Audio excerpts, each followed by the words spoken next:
بھائی پچھلی ویڈیوز میں ہم بہت دفعہ دیکھ چکے ہیں کہ اگر ہمارے پاس ایک آبادی ہے اور اس آبادی کا اگر ہم کوئی پیرامیٹر معلوم کرنا چاہ رہے ہیں، جیسے کہ اس کی اوسط قدر یا اس کا تناسب وغیرہ وغیرہ،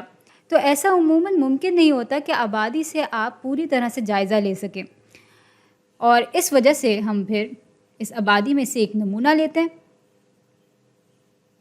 جس کا کوئی سائز ہوتا ہے، اور پھر ہم اس نمونے کا وہ پیرامیٹر معلوم کر لیتے ہیں، اور پھر اعداد و شمار یعنی اسٹیٹسٹکس کے ذریعے ہم اس نمونے کے پیرامیٹر کی مدد سے آبادی کے پیرامیٹر کا اندازہ لگا لیتے ہیں۔ اور نہ صرف یہ، ہم بلکہ اطمینان وقفہ یعنی کانفیڈنس انٹرول بھی معلوم کر لیتے ہیں، اور اطمینان وقفہ یہ بتاتا ہے کہ ہمارے اندازے سے وہ قدر کتنی اوپر یا کتنی نیچے ہو سکتی ہے۔ اور بھئی اطمینان وقفہ ہم بنا پاتے ہیں اعتماد کی سطح کی مدد سے۔ اب یہ ساری باتیں میں نے ایک طرح سے دہرائی ہیں،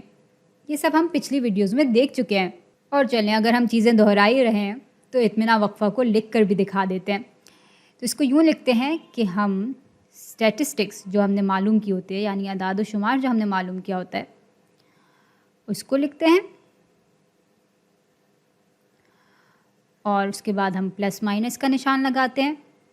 اس کے بعد ہم اپنی کریٹیکل ویلیو یعنی اہم قدر زی اسٹار لکھتے ہیں، اور اس کو ضرب دے دیتے ہیں نمونے کے معیاری انحراف سے۔ اچھا، یہ جو قدر ہوتی ہے وہ منحصر ہوتی ہے کہ ہم اوسط قدر سے کتنے اسٹینڈرڈ ڈیویشن اوپر یا نیچے جانا چاہتے ہیں۔ یہ بہت ہی کوئی افسردہ سی اسکرین لگ رہی ہے، تو اس کو میں ایک رنگ برنگے ڈبے میں ڈال دیتی ہوں، بلکہ یہاں پہ میں ایک غلطی کر بیٹھی ہوں، اس کو ایکس کے بجائے، ایکس دکھاتا ہے مین کو، اس کے بجائے ہمیں یہاں پر بھی اعداد و شمار لکھنا چاہیے کہ جس پیرامیٹر کو ہم معلوم کرنا چاہ رہے ہیں یہاں پہ اسی کا اسٹینڈرڈ ڈیویشن یعنی اسی کا معیاری انحراف ہوگا۔ چل، یہ میں نے چھوٹا سا لکھ دیا ہے۔ تو بھائی یہ تو ہو گئی ساری عام باتیں، اب ذرا کسی مخصوص مثال کو لے لیتے ہیں۔ تو مثال کے طور پہ ہم اس آبادی کا پیرامیٹر معلوم کرنا چاہ رہے ہیں جو کہ تناسب کو دکھا رہا ہے، یعنی یہاں پہ ہم آبادی کا پروپورشن، آبادی کا تناسب معلوم کرنا چاہ رہے ہیں۔ اور تناسب فرض کر لیں ہم اس بات کا جاننا چاہ رہے ہیں کہ کتنے لوگ آبادی میں سے سیاستدان اے کو ووٹ دیتے ہیں۔ تو بھئی اس صورتحال میں ہمارا اعداد و شمار ہوگا نمونے کا تناسب، بلکہ اس اے کو یہاں سے ہٹا ہی دیتے ہیں، بلا وجہ لکھ دیا۔ ہاں، تو یہاں پہ اعداد و شمار ہمارا نمونے کا تناسب ہوگا، اور اگر ہم اس کا اطمینان وقفہ بنانا چاہیں تو ہم نمونے کے تناسب میں پلس اور مائنس کر رہے ہوں گے کریٹیکل ویلیو ضرب نمونے کے تناسب کے معیاری انحراف کو۔ لیکن بھائی یہاں پہ ہم آ کر پھنس جاتے ہیں،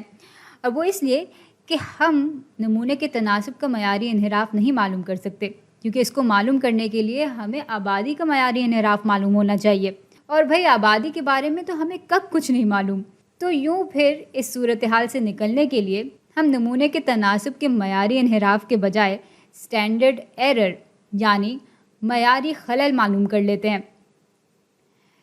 تو یوں پھر نمونے کے تناسب میں ہم جمع کر رہے ہوں گے اور مائنس کر رہے ہوں گے کریٹیکل ویلیو ضرب نمونے کے تناسب کے معیاری خلل کو۔ اچھا، اب اس کا ایک فارمولا بھی ہے، تو اس کی جگہ ہم فارمولے کو لکھ دیتے ہیں۔ یہاں پہ آگے ہمارا نمونے کا تناسب، اس میں ہم جمع کر رہے ہوں گے اور اسے ہم مائنس کر رہے ہوں گے کریٹیکل ویلیو ضرب نمونے کا تناسب ضرب 1 مائنس نمونے کا تناسب بٹا n کے اسکوائر روٹ کو۔ بلکہ ہمیں جگہ کی کمی ہو سکتی ہے، اس لیے میں ابھی سے اس کو چھوٹا کر یہاں لے آتی ہوں۔